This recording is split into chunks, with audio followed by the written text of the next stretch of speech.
Welcome back.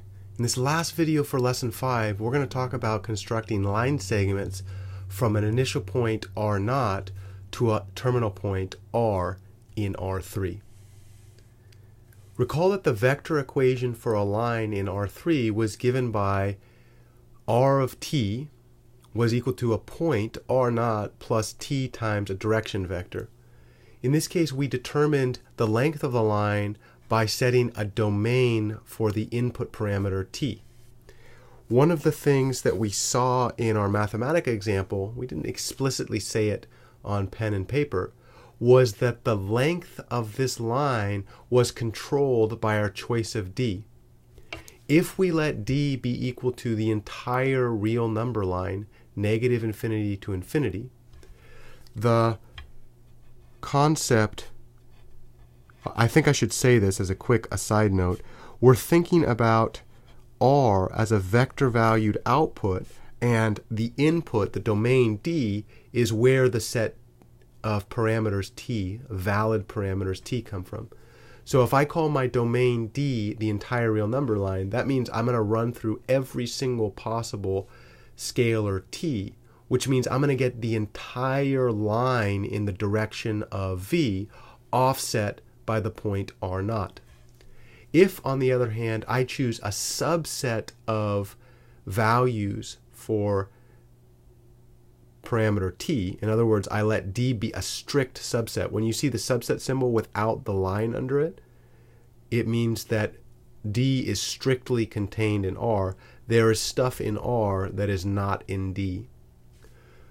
So if we let d be a strict subset, say a closed interval from a start time to an end time, then we get some segment. So in the video that we looked at Mathematica, we let this be 0 and this be 1. So this would be a 1 second capture of a path in R3. In that case, we create a line segment rather than the entire line. Let's take a look at what we mean by this. Suppose we have a set of points, R0 and R1. These are the same ones we looked at in the last example, and we want to create a line segment between the two of them. Well, we recall that our vector equation for a line was given by R of t equals R0 plus t times v, where t was in some domain and v in this case was the vector connecting R0 and R1, and we're going to say it's the vector going from R0 to R1, which is what we had here.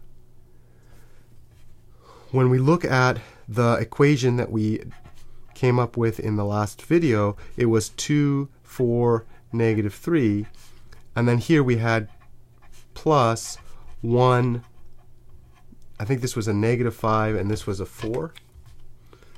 Not the most beautiful.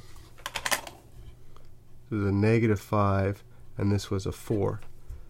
Okay, and then this became 2 plus t, 4 minus 5t, negative 3 plus 4t. However, we didn't specifically specify the values that t ranged in. In this problem, we want to make sure that we only go from R0 to R1 and we don't get anything outside of that. In order to do this, we can actually look right here at this equation and we can set up a method to guarantee that we don't go outside those bounds.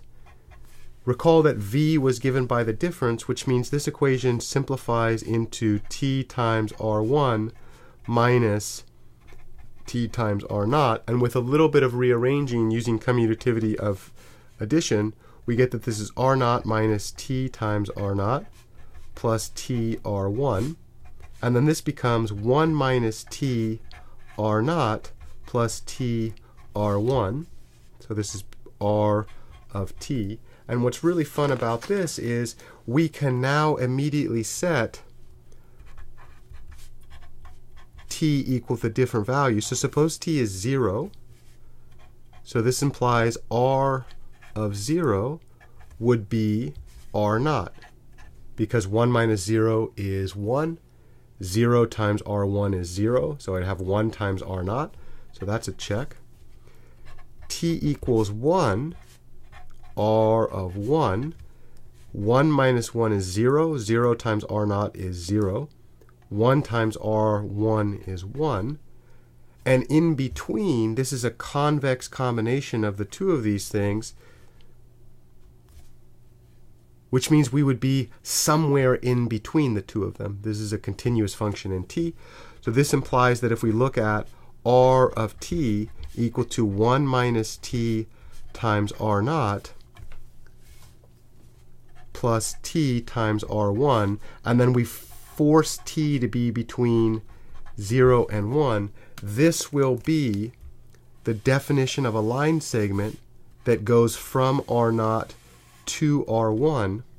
This is a line segment that connects going from R naught to R1, which is exactly what we wanted. And that's the general equation. In the example that we did up top, we did it for a very, very specific example. We are now done with lesson 5, and we're ready to jump into lesson 6. See you there.